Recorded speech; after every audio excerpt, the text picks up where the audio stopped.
Welcome to the Next News Network. Between the headlines, it's a late night here in the studio. It's 11:29 Eastern, and we're going to get started with your White House rundown in just a moment. All the details from the last 24 hours at the White House. We're streaming with Trump Daily Posts on X, Next News, YouTube, Rumble, and Twitch. And on Facebook, so you can check us out at all those platforms. So let's get at it, Brian.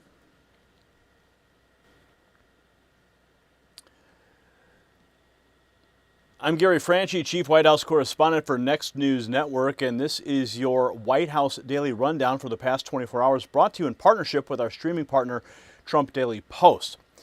Today, the Oval Office delivered two things the establishment fought tooth and nail. Todd Blanche took the oath as the 88th Attorney General of the United States, and President Trump signed an executive order gutting the bloated childhood vaccine schedule down to 11 core shots. We'll also walk you through the president's Q&A, tele-rallies for two America First candidates, and 1 year of results in the nation's capital. So starting at roughly 2 p.m. in the Oval Office, Judge Emil Bove administered the oath. President Trump stood right there as Blanche was sworn in following a 50-49 Senate confirmation. One vote. That's how hard the other side fought to keep an actual prosecutor out of that chair. Now, Blanche had been running the department in an acting capacity when he walked into DOJ headquarters afterward. The staff applauded him in. And from today's pool report, the press pool got the word at 12:02 p.m. from George Condon that a lunch lid was in effect until 1 p.m. Press Secretary Caroline Leavitt posted the gather notice, and the pool filed into the Oval at about 2:45 for the signing, with HHS Secretary Robert F. Kennedy Jr. at the president's side. Then came the order itself, delivering gold standard childhood vaccine recommendations for Americans. 11 core immunizations for all children: measles, mumps, rubella, diphtheria, tetanus, pertussis, polio, HIV, pneumococcal, HPV, and varicella. Everything else moves to high-risk groups or real conversation between a parent and a doctor. President Trump ripped the old schedule of what he called 72 jabs and called for spreading doses across 5 separate visits over a year. He called it a major victory for parents' rights, and on enforcement, he said it comes down to funding and finding. At 2:53, the pool came back in with NIH Director Jay Bhattacharya, Dr. Heidi Overton, and Jamie Franklin in the room. The president signed at 3:22 and took questions. He pushed reparations from Iran, covering damages for over a 50-year period.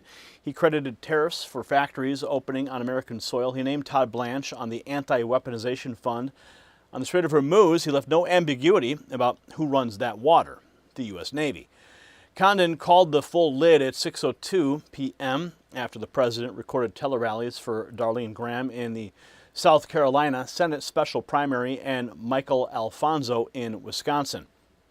In a White House statement marking 1 year since the president declared a crime emergency in Washington, D.C., the Make D.C. Safe and Beautiful task force has logged more than 16,000 arrests, 35 homicide suspects, over 100 gang members, 3,200 drug arrests, and nearly 2,000 illegal guns seized, and 25 missing children returned home. Homicides, carjackings, and robberies all down sharply. And according to the daily guidance, tomorrow brings policy meetings in the Oval before the president flies to Geneva, Ohio for the Patriot Games finale at 7 p.m. One day, a new attorney general installed, the vaccine schedule cut down to size, and 2 candidates boosted before the lid dropped. That's your White House rundown for the last 24 hours. Now let's get into the stories, the top stories driving the rest of this evening, and welcome you to the program. Great to see everybody here. It's a little later than usual, but we are here nonetheless, and we are glad you are here. Looks like the chat room is buzzing. Jeremy and Karen and Nitsa Ramirez, Joyce, Pothead Kenny, Vicky, Edmund, everyone is filing in, so it's great to see you here. Make sure you're sharing all the links as they go out on all your social platforms. Okay, so we're going to get right at it. We will talk about that vaccine schedule. We got some shocking news about visas. Marco Rubio cracking down big time. We've got the number for you. Also, there's rumors of an AOC 2028 presidential bid. We have the details on that. Some evasive language. We'll let you be the judge and how the outcome will be, but of course, we will only know once the papers are filed in 2028. So, without further ado, we're gonna knock out this AOC story, and then we'll head into the Oval, and then we will get into the State Department. So we have all the news for you right now.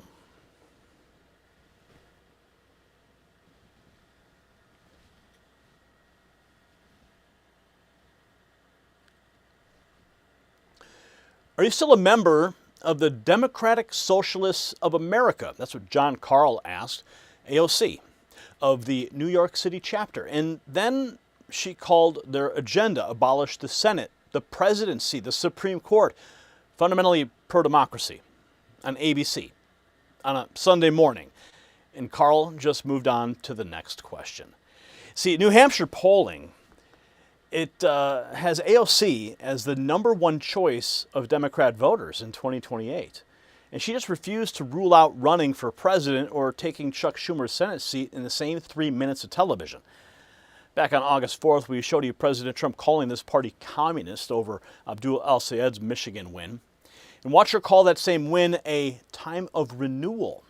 Same race, same candidate, and she's proud of it.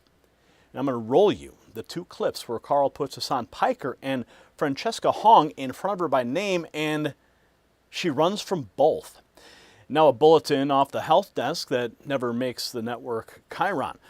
Open enrollment season is closing in, and millions of seniors overpaying for Medicare are about to renew the same plan for another year without ever knowing it. Big insurance runs on that confusion, the mailers, the robocalls, the fine print, engineered so nobody reads it. And here's the part they cut for time. Patriots, there's a newsroom for your Medicare. It's called Chapter. Independent Medicare advisors, the only advisors comparing every plan nationwide. Not one carrier's lineup, every plan. Chapter reviews your doctor's prescriptions and reports back the truth. Already on the best plan, well, they'll confirm it on the record. And if you're not, they'll help you switch plans. So one call under 20 minutes and it costs you nothing, 910-728-4109. And that's the story.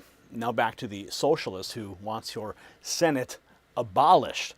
Now Hassan Piker said America deserved 9/11. Karl asked her point blank if he belongs in the progressive movement. Her answer? We have lost young people. That's it. She filibusters about Joe Rogan and young men, and she would not say his name back. And now the tweets. AOC admits, refuses to answer when she's asked if she's running for president. So we're almost out of time to get to your future. I'm sure you saw the poll in New Hampshire that had you as the leading candidate, leading choice for Democrats. First, are you going to run for president? I mean, I'm focused on winning the midterms. I'm running for Congress right now. But I mean, do you see this as something? I know you've said you're open to it. Is it a realistic possibility for you? I haven't ruled out the possibility, and I'm very humbled to the tremendous amount of support out there. I think that we have a responsibility to remain focused on the midterms and not on our individual aspirations or plans. And running for Senate against Chuck Schumer, is that also something that's possible? I mean, I think that anything is possible at this juncture. I can already see the campaign posters now appealing to all those third world invaders that came across the border illegally, who are just, they're so attuned to that type of imagery. And also the question was raised about running against Schumer. We're almost out of time to get to your future. I'm sure you saw the poll in New Hampshire that had you as the leading candidate, leading choice. Okay, so she floated a possible 2028 presidential campaign. I haven't ruled out the possibility. I'm very humbled. And then here is the question about the Democrat Socialists of America and their agenda of abolishing the Senate, the presidency, and Supreme Court. Wait, just a quick definitional thing. What, in your mind, is the difference between socialism and communism? I think, to me, the fundamental differences, there's many. Yeah. One prevailing one is democracy. And I believe that democratic socialists are fundamentally pro-democracy. And we believe in the ballot box. We believe in respecting the outcomes of elections and governing democratically and ensuring that the ideas and policies that are implemented are won through popular vote and popular opinion. And so I think that's why so much of what we focus on is also making sure that we are providing for the majority of Americans, guaranteeing health care, raising wages, strengthening the right to a union. And I think that that's at its core what we're about. Are you still a member of Democratic Socialists of America? Of the New York City chapter. The New York City chapter, not the national. No. We. That's what she said. Yeah, she's definitely a member. Oh, just the New York chapter, though. Okay, so yeah, you're still a card-carrying communist. We get it. Sure. Thanks for that. Just because it has the word Democrat in it doesn't mean that it's democratic, right? And then here's the question about Hassan Piker. Is there room for him in the party? Another person who's been made an issue is Hassan Piker, who obviously endorsed Abdul al-Sayed in Michigan. You've been on his live stream, at least a few times. He's somebody who said, that America deserved 9/11. Now he backed off from that. Yes, he's apologized. But he said a lot of controversial things. Is he somebody that should have a role in the progressive movement going forward? I think when we look at our elections that have happened, we have lost young people. Much hay was made about the fact that we lost young men in the last election. And many of the same consultants that are wringing their hands today were the same ones talking about how we need to go on Joe Rogan and we need to be not so, willing to engage in cancel culture. And I think that the flip-flopping on this is a tactical debate that they may be having. I think the fact of the matter is that Democrats can go on Joe Rogan, Democrats can go on Fox News, Democrats have a responsibility to build a winning coalition, and young people are engaging in mediums and conversations that we have a responsibility to attend to and be responsive to. And even right now, when we look at this insurgent wave of what is happening, oftentimes when people are doing that Monday morning quarterbacking and what demographics voted where, the big one that's being ignored is the generational tidal wave. Tsunami. You see it in the polling. It's significant. Millennials are not, punk kids anymore. Yeah. We're grown adults with mortgages and kids. Sure. So just let the crazies into the party. She called it insurgency. Yeah, and then here she's asked about the Democrat socialist Francesca Hong.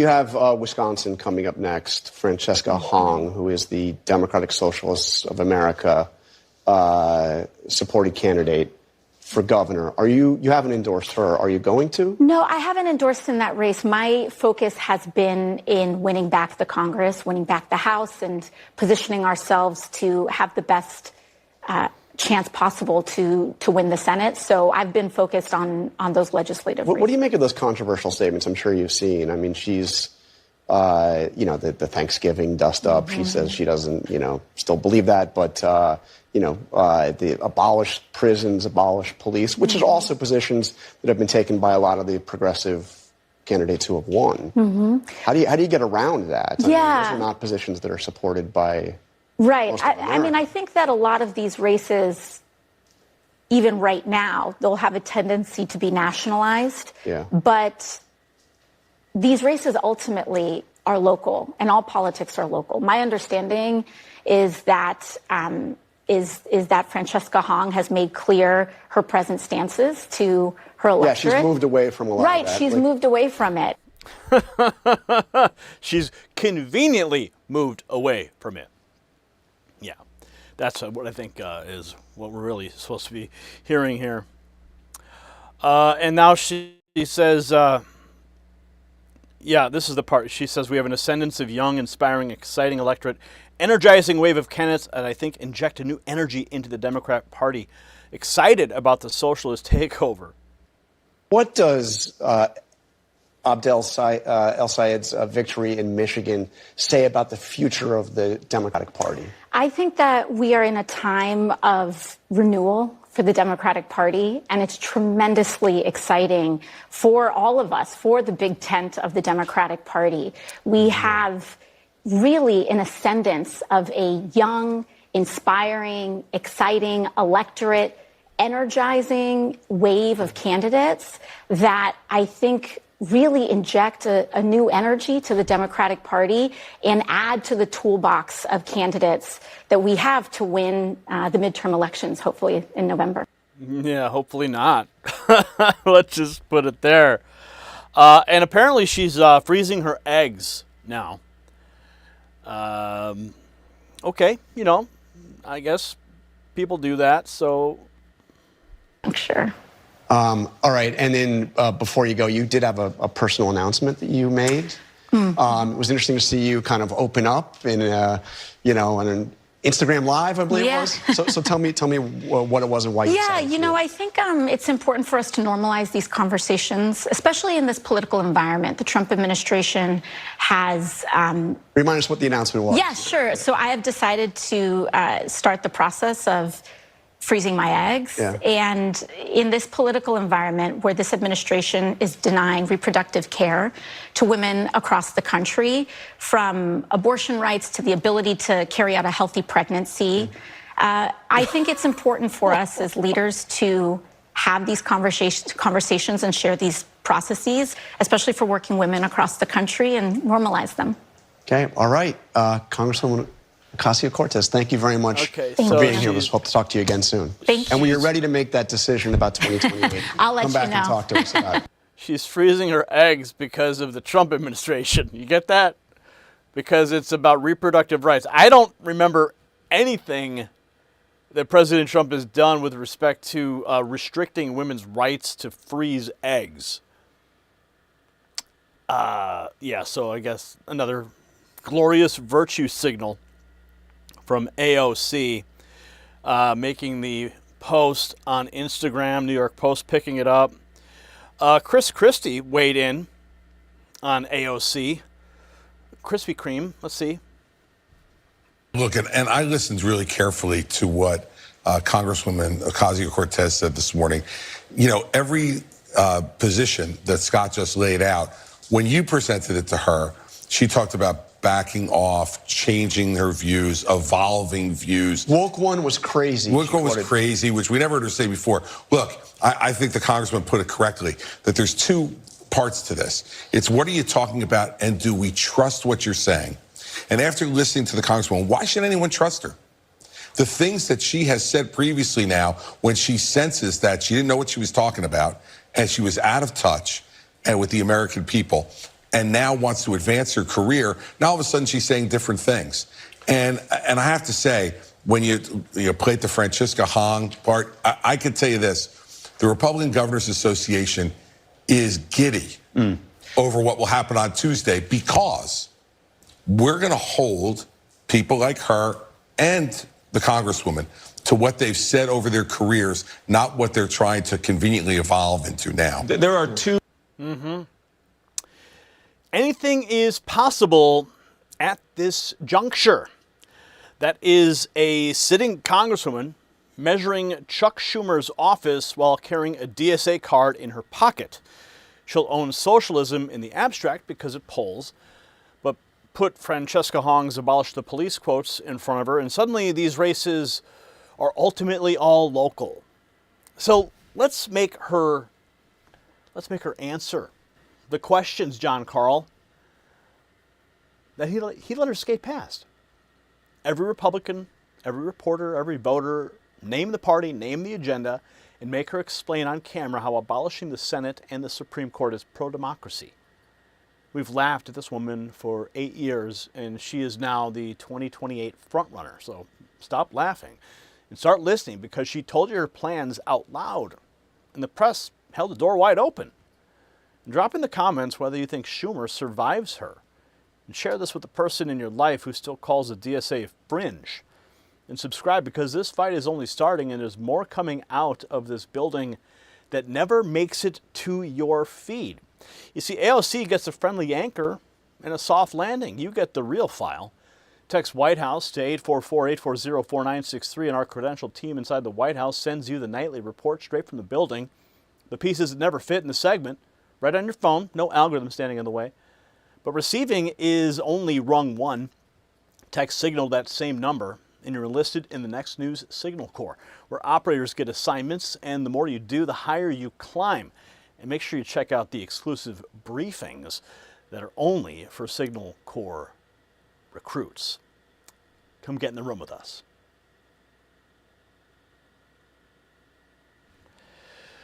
All right.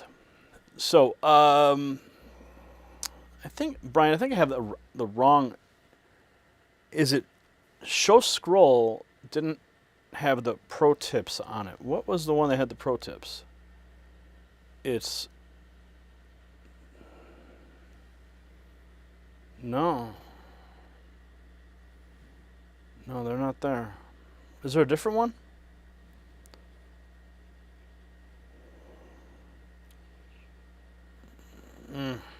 Okay, well, I guess we just do without the pro tips. I thought they were on this page. Anyway, okay, let's keep going. We've got more news here. We're going to get into the Oval Office now. I know you want to hear more about what happened, especially with the historic vaccine rescheduling. This is a big, big story, folks. Lots of people were texting me about it today. Very celebratory in nature. Of course, there was some pushback. We the people, Resto Guy, what's up? Thank you. And I did see someone comment, how did I lose so much weight? It came in from Facebook. Well, I've been working out with Gary Mascione, and I'm hitting a 2,000 calorie a day diet, 200 grams of protein, working out 3 days a week, super low carb, and just kicking ass and staying consistent. That's the key. So, if you're curious, I did see someone make a comment, oh, these on GLP-1s. No, I would not do that. No, thank you. Not going to do that one. But there we are. Okay, so let's get into this big announcement. 72 shots versus 11. Of course, I understand where people stand on vaccines. You guys probably know where I stand on vaccines. So those who have criticisms that think Trump may have not gone far enough or something of that nature, can we all just agree that this is a very good step in the right direction? Can we just start there before we start asking for everything, demanding everything? I mean, if you've had children and you have had to go through this vaccine schedule, or to find a pediatrician who will allow you to spread out vaccines, then you know just how hard it is.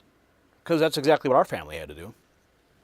We had to find a pediatrician who was willing to spread out vaccines or outright allow us to have a medical exemption. So this is all good news, and I'm really glad that President Trump's taking the initiative. So let's get with it.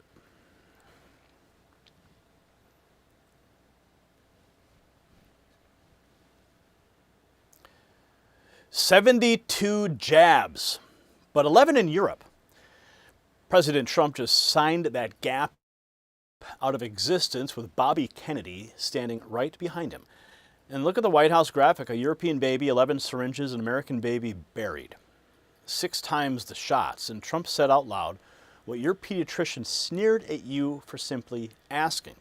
Sneered at my family for asking.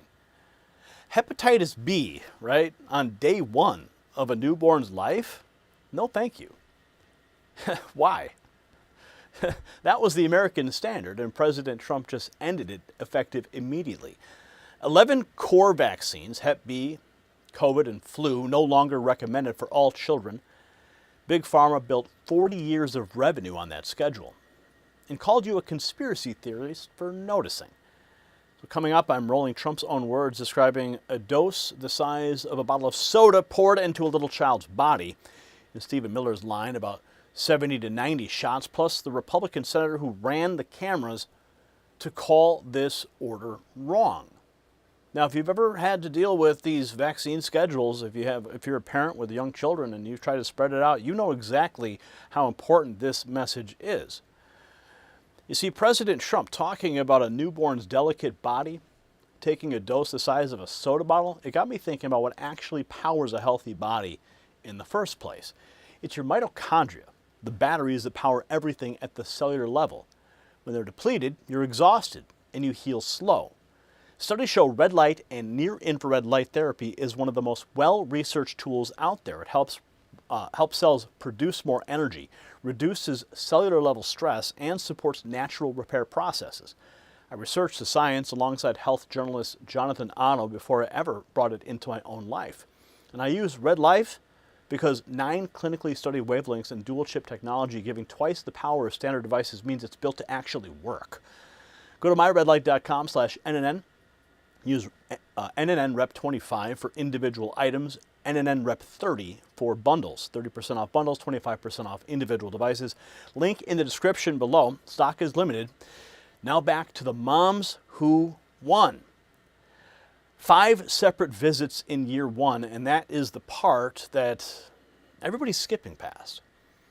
Trump wants the MMR split into 3 single doses given at separate times the way Japan does it. Not banned, spaced.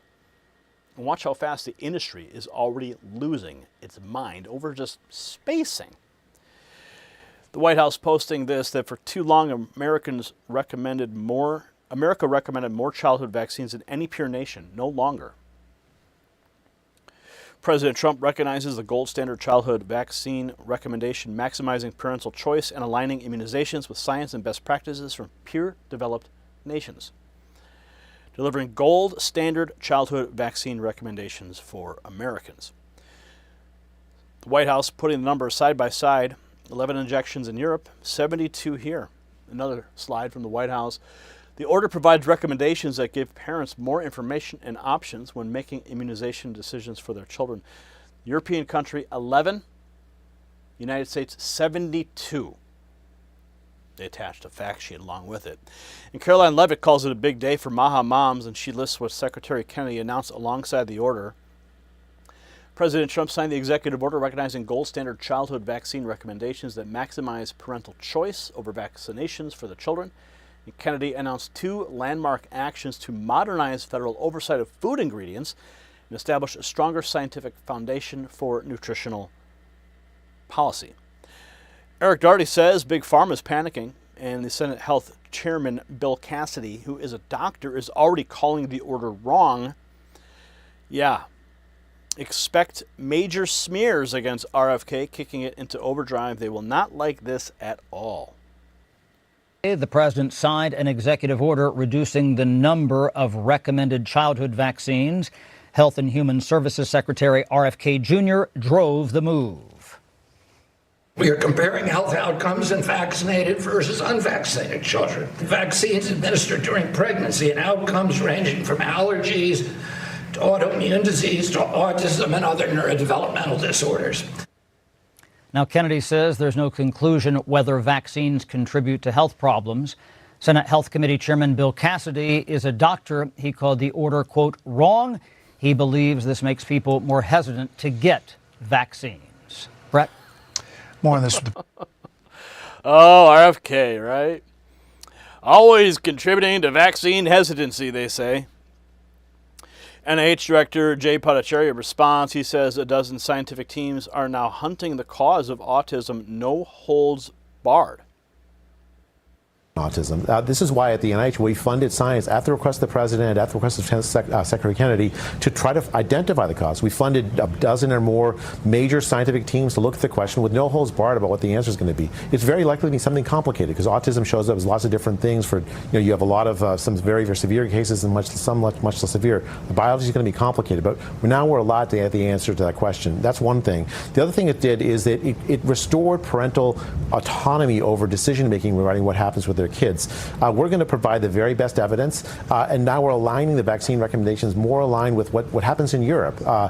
There's no reason or science that says that the European recommendations are worse than our recommendations, what our recommendations have been. And so I think what the key thing is, let's tell parents what best evidence we have, and let parents have a lot of autonomy over those decisions. All right, Dr. Jay Bhattacharya, thanks so much for being with us here today. Let parents have autonomy over the decisions. Sounds like a pretty common sense thing. Now, Stephen Miller lays out the second half of the order at the Resolute desk. Why are all the shots bundled at all? This order does two fundamental, incredibly important things. First is we get off of this ridiculous path of having our children get 70 to 90 shots. That is wantonly excessive. Remember, each and every one of these shots produces a profound immunological response. So across any large population, if you give a kid shot after shot after shot, you're going to have vaccine injuries. You're going to have immunological issues. You're going to have potentially neurological issues. Secondly, and so important to you, Mr. President, is the unbundling of the shot. Why do you need to have these shots bundled into these packages? Why can't you split it into 5 visits and give this young body, if a parent wants to do a vaccine, 1 shot at a time? Why is it that in Japan you can get a separate measles shot, a separate mumps shot, a separate rubella shot, but in America it has to all be packaged together? This is a courageous action, Mr. President. This is an action that ensures the dignity of patients, the dignity of parents. It restores choice. It says we're going to let the parent and the doctor make a sound medical decision.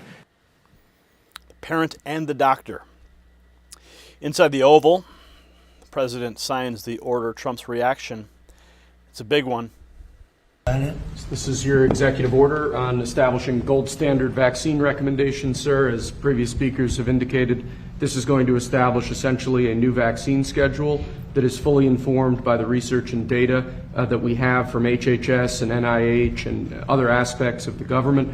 It also takes a very hard line on some of the more paternalistic issues that we've been talking about here, sir, in terms of infringing on parents' religious liberty or really just parents' ability to make decisions for their children. So as Heidi said, this is a very big deal. We're not waiting for anyone else to take action, as you do so often, sir. We're just going ahead and doing the right thing based on all of the best available research to ensure that America's parents and children are being as best protected by the federal government as they can be. Very good. Thank you very much.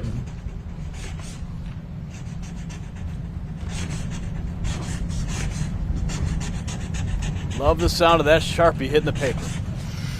Okay. That's a big one in my book.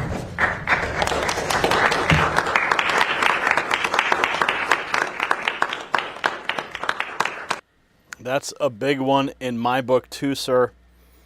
President Trump, in his own words, on the 72 jabs, he goes straight at the hepatitis B shot given to newborns. Trump says the U.S. was requiring 72 jabs.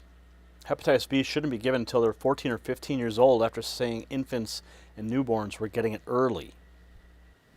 In many cases, we were requiring 72 jabs for our beautiful, healthy, lovely, delicate little children, including giving the hepatitis B shot to infants and newborns on top of many other vaccinations. The hepatitis B shouldn't be given until they're 14 or 15 years old. Trump announces the gold standard recommendations. Effective immediately, my administration is recognizing gold standard childhood vaccine recommendations for only 11 core vaccinations against the most serious and dangerous diseases, along with the MMR, which hopefully will be split up. You have the MMR. We want it in 3 separate vaccinations, given at separate times. Together, there could be a possibility they're quite lethal, and separately, It looks like they are not at all lethal, but just very effective. So the MMR, we want to have separate visits, separate times. The vaccine being broken into 3 separate single doses and vaccines being administered in separate.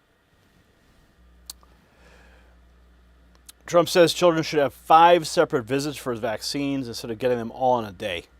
And I saw this early on, and I've seen proof of it, where they have a vaccination thing, looks like the size of a bottle of soda, poured into a little child's body. And bad things happen in too many cases, because this is an explosion. This is an epidemic. So at year 1, you should have 5 separate visits for vaccines rather than giving them all in the same day. Very importantly, vaccinations for hepatitis B, COVID-19, and influenza, among others, are no longer recommended for all children. The order goes further, directs the Attorney General to challenge states over religious or medical vaccine exemptions. In addition, this executive order directs the Attorney General to advance legal challenges against states that violate children's rights to religious or medical vaccination exemptions for the exemptions. Other countries with high vaccination rates without mandates for school. Now, what we do is, other countries have very high vaccination rates, and they have not had, and they don't have, it's without mandates for school. Parents can still choose to give their children all of the vaccinations if they wish. It's up to the parents. We're making recommendations that are strong, but it's up to the parents if they wish. Yeah, see, the parents can still do it. If you want to just dump that whole soda bottle of Vax juice into your kid, you can still do it. No one's going to stop you. They're just saying, maybe slow it down a little bit, right? And then Trump says today's autism rates are part of an epidemic. Decades ago, children received only a small fraction of the vaccines required today. In those times, people were much healthier, and of course, the high rates of autism now observed did not exist. So there's a reason for such epidemic rates of autism, and we're going to bring it back to much closer to where it was. Well, we do not know exactly what the cause is with respect to autism.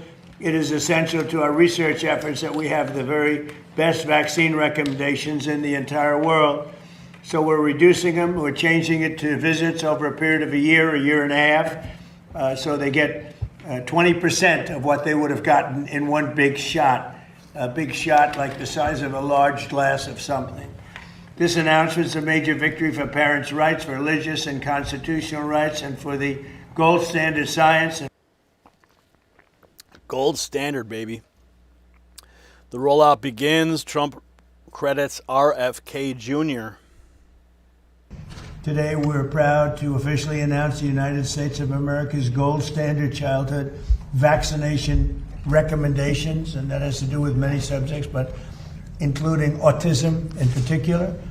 I want to thank the man who has done more than perhaps anyone else to bring about this real revolution, Secretary of Health and Human Services, Robert F. Kennedy Jr., my friend.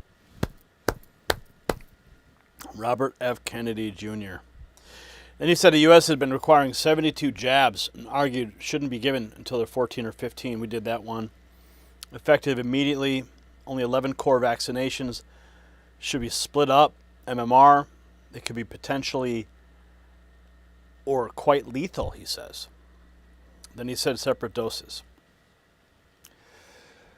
So, quote, together there could be possibly quite lethal. That's the President of the United States on the bundled MMR from behind the Resolute desk. And Bill Cassidy, a doctor, a Republican senator, ran straight to the camera to call that order wrong. Wrong to give a mother the choice. Yeah, ask yourself whose customer he's protecting, because it sure isn't the kid on the table. So name one thing that got taken away from you today. Go ahead. Parents can still get every single shot on that list. Insurance still covers it. Nobody banned anything. All President Trump did was hand the decision back to the people who love the child and directed the Attorney General to go after states that shred religious and medical exemptions. That's the whole extremism. Now brace yourselves, because the smear campaign against Bobby Kennedy starts tonight, funded by the same networks whose ad breaks are wall-to-wall drug commercials. Don't flinch, and share this with the mom who got laughed out of the pediatrician's office for asking a question. She was right. And tell me below if you were one of them, because I was. You see, this fight moves fast now, and I need you where they can't reach in and cut the wire. Bhattacharya's dozen research teams are digging into the autism question with no holds barred. And I promise you the results are exactly the kind of thing that vanishes from your feed. So text White House to 844-840-4963. Next News Network holds credentials inside that building. And the nightly file comes to your phone straight from there. No algorithm standing between us. And when reading stops being enough for you, text the word signal to that same number and take your post in the Next News Signal Corps, where patriots move up the ranks by keeping the information moving. Thousands are already in. Come in and claim your spot.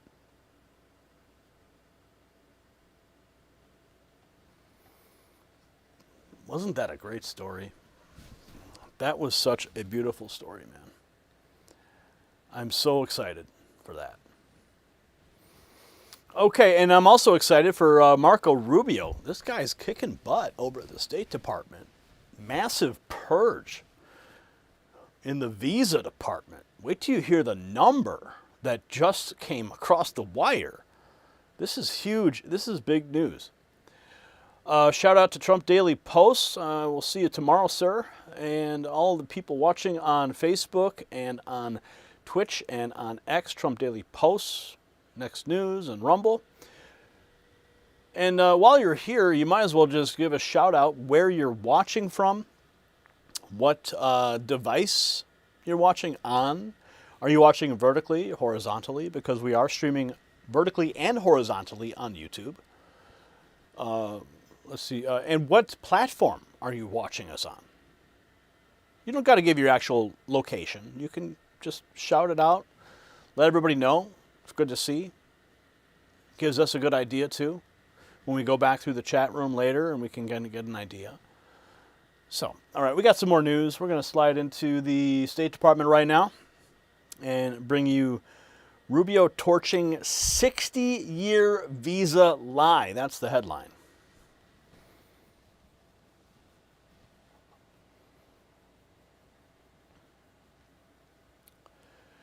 $175,000 visas revoked. Marco Rubio confirmed that on Fox. Sexual assault, child abuse, fraud, drunk drivers on your streets, and foreigners who cheered Charlie Kirk's assassination. Look, we sat in that courtroom coverage in July. Now Rubio's at the podium with 11 seconds that gut 60 years of visa doctrine. Julissa Salazar was 19 years old, found on the floor of her Tucson apartment with trauma on her neck. Police say her boyfriend, Varun Bachagari, strangled her. Here on an F1 student visa with a documented history of domestic violence. He stole her phone, texted her mother, pretending to be her, then ran for a plane. And that's what this number means to your family. So stay with me because I'm rolling Rubio's full clip, the exact words that torched 60 years of visa doctrine in about 11 seconds. You see, the 20-year-old on a student visa boarded a plane at Tucson International and almost made it home to India. And that is how fast things move when nobody's watching the door. And the same thing goes for your savings. We've got midterm elections coming up with control of Congress on the line, and markets hate uncertainty. Uncertainty breeds volatility. So this could be the most volatile stretch for stock market and the economy that we've seen. And that's why I keep physical gold and silver to hedge the volatility. Noble Gold Investments has spent over a decade helping everyday Americans protect their wealth with precious metals. And they make it simple, easy and safe. Go to nextnewsgold.com or call Noble Gold at that number you see there, 877-646-5347. For America's 250th birthday, mention my name and get one of these beautiful 10-ounce silver bars when you open a new qualified account. Don't let Election Day arrive without a plan. Now back to Rubio's doctrine. Up from 100,000 in December. That's 75,000 more revocations in 8 months. And Caroline Leavitt put it in writing. Zero tolerance. Now watch what the White House says comes next. Birth tourism run by foreign crime syndicates. And now we're going to get to Rubio unedited. First on Fox, the State Department has revoked more than 175,000 visas since the start of President Trump's second term, up from 100,000 in December. Multiple visas revoked for immigrants who celebrated the assassination of Charlie Kirk. So Fox gets the number first, and now the White House puts it out officially, saying in plain, zero tolerance. Under the Trump administration, State Department has revoked 175,000 visas from foreign nationals who committed crimes, called for violence against Americans, defrauded citizens, or threatened national security. There is zero tolerance for those who break America's laws. And there is that photograph of Marco Rubio when he was filling in for Caroline Leavitt. A lot of people thought that was a presidential moment for him. I guess only 2028 will tell. So the White House account posts a number. Caroline Leavitt spells out the categories: visa violations, crimes, calls for violence. Quote, under President Trump, the United States has revoked more than 175,000 visas. She was quote tweeting rapid response. The State Department confirming it as well. This is all over the wire today. Same messaging, in unison. They're all reading from the same song sheet because they want to make sure everybody knows.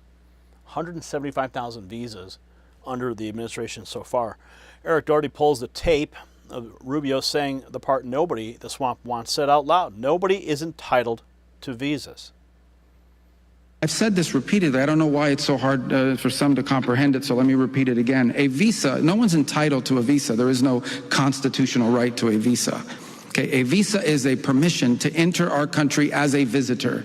If you enter our country as a visitor, and as a visitor in our country, be it a student, a tourist, a journalist, whatever you want to be, and you undertake activities that are against the national interest and national security of the United States, we will take away your visa. In fact, if we knew you were going to do it, we probably wouldn't have given you your visa. And that's the argument. And Gunter Eagleman breaks down the criminal side. The majority of new revocations were for serious criminal activity. Here's a Fox hit on that take. 175,000 visas since the start of President Trump's second term. That is up from the 100,000 in December. The majority of the new revocations were over criminal activity, including sexual assault, child abuse, fraud, reckless driving, and embezzlement. Multiple visas were also revoked for immigrants who celebrated Charlie Kirk's assassination. And this is live right now. We've got the HHS Secretary, RFK Jr., talking about food safety in this country and a big announcement. Let's watch. Do within our legal power. We're using the authority that Congress has given HHS. So we've been on the Kirk case since the courtroom hearings, and now here's Rubio on the people who cheered it. If they're already here, revoke their visas.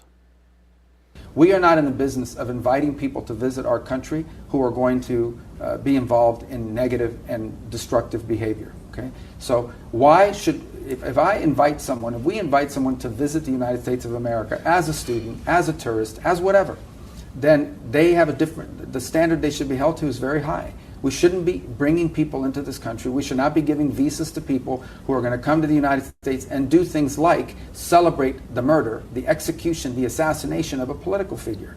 We should not. And if they're already here, we should be revoking their visa. So he lays out the standard. Fox's Jillian Turner reports what's actually driving the record: law enforcement encounters, assault, DUI. Fox reports more.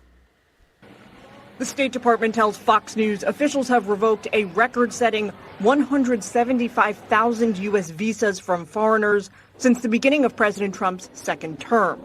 Quote, the majority of these visas were revoked due to law enforcement encounters for a range of criminal activity with assault, driving under the influence, theft, and drug crimes.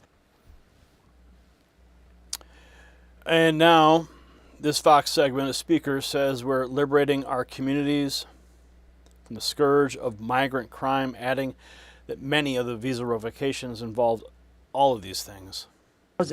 We're liberating our communities from the scourge of migrant crime. A significant share of these 175,000 visas were revoked for sexual assault, child abuse, fraud, embezzlement, and reckless driving. That includes illegal immigrant drivers. That includes foreigners here on visas that are driving drunk on our streets. We're not going.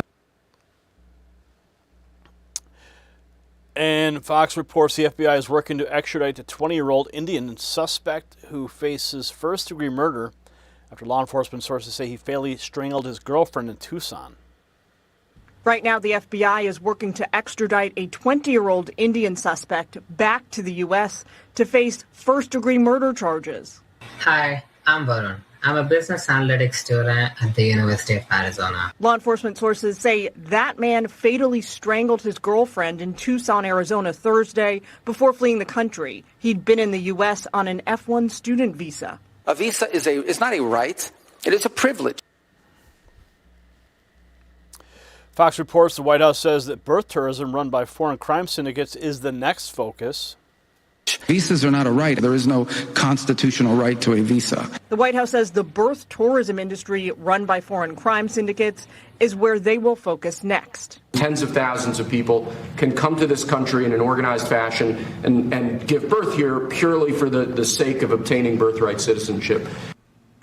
Well, sources tell us that foreign visa holders who either commit visa fraud or crimes in the U.S. now pose an extreme threat to national security. They also say this latest sweep of visa revocations is the product of continuous law. And back to the Tucson case, Fox reports Julissa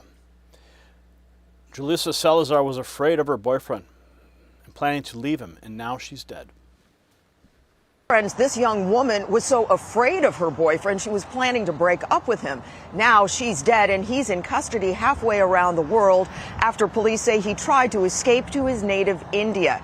20-year-old Varun Bachagari was arrested in Germany after he allegedly strangled 19-year-old Julissa Salazar, a student at the University of Such a sad story right there. Now the details, according to authorities. Arizona.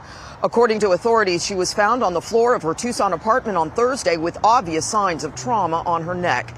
Detectives say that same day, Bachagari stole Salazar's phone and credit cards and sent a series of messages to her mother pretending to be her, which led to a welfare check request and the discovery of her. And now police say that he went from Tucson to Germany with plans to go on to India. Body. According to police, Bachagari traveled to the Tucson International Airport, where he boarded a flight to Germany with plans to continue to his home country of India. At the Berlin airport, German authorities, working with the FBI and Tucson police, were waiting to take him in. He never made the connection. Police say he had a history of domestic violence. Police say he had a history of domestic violence, including allegedly sexually assaulting Julissa Salazar in the past.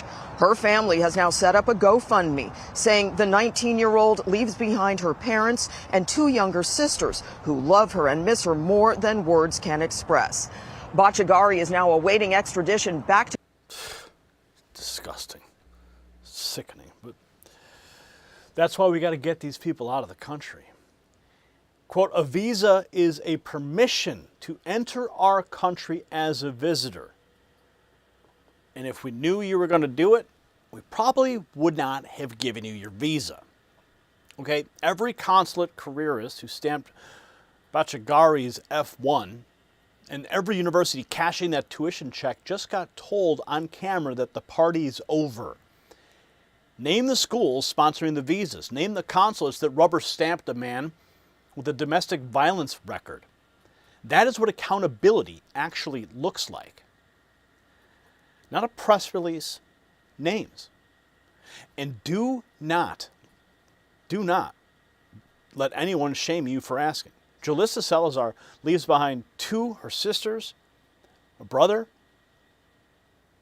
Okay? 175,000 revocations is a Julissa that doesn't happen again. So share this with the person in your life who still thinks a visa is some kind of birthright owed to the whole planet. And drop a comment and tell me which school you want us digging into, because the job isn't finished, it's barely started. The people slow walking it are already at their desks tomorrow morning. Julissa Salazar's two little sisters are the reason 175,000 is more than a number. And Marco Rubio is not slowing down. Birth tourism is next on the board, and you want that reporting before the gatekeepers decide what version you get. Text White House to 844-840-4963. We are credentialed in the White House press pool. And the material that never makes the upload goes straight to your phone. And reading, of course, is one thing. Moving it is another. So text Signal to that very same number and enlist in the next news Signal Corps. Real missions, real ranks that report to the command center. Thousands of patriots are already in, so you need to get in tonight. And text 844-840-4963 and you're in.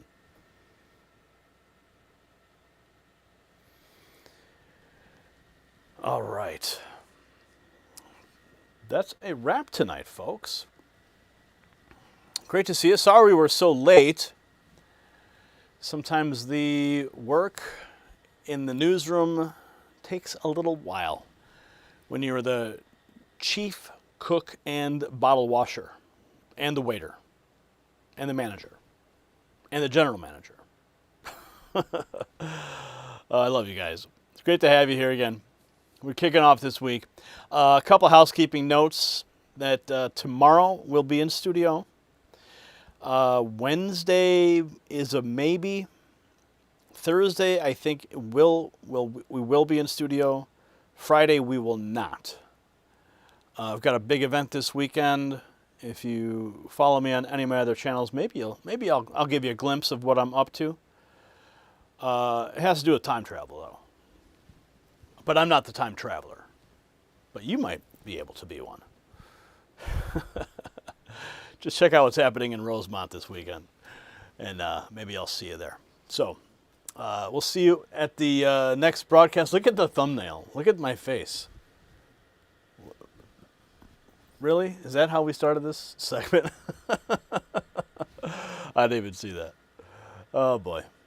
Next time I'll pick a better one. So it's not right there on the screen behind me. All right. I love you guys. Have a good night. God bless. Sleep well. Don't let the bed bugs bite.